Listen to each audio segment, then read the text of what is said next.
हमर channel Mithila music ललमनिया बाजार के सब्सक्राइब करू और घंटी के सेहो दबाओ। धन्यवाद।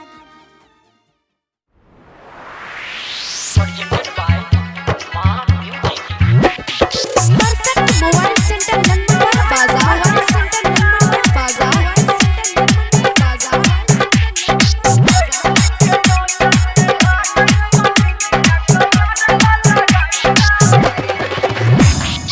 म्यूजिक बाय डीजे ओम शंकर परसा हरभिंडा।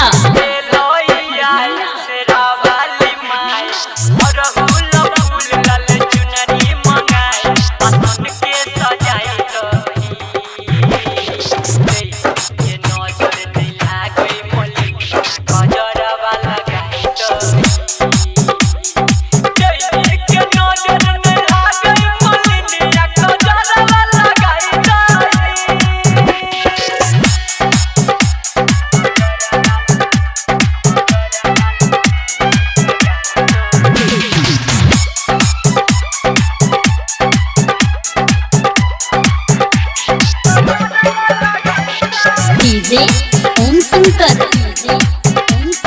परसा हरभिंडा। अपने नाम के डीजे बनवाने के लिए कांटेक्ट करें डीजे सदाना।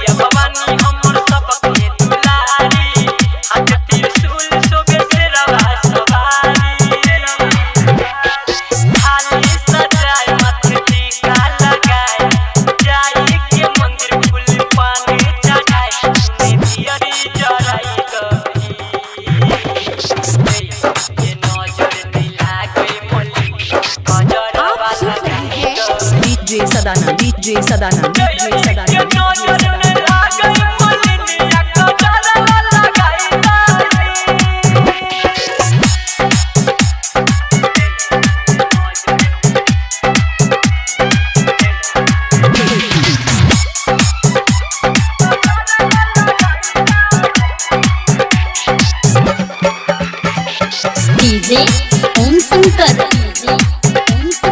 परसा हरभिंडा।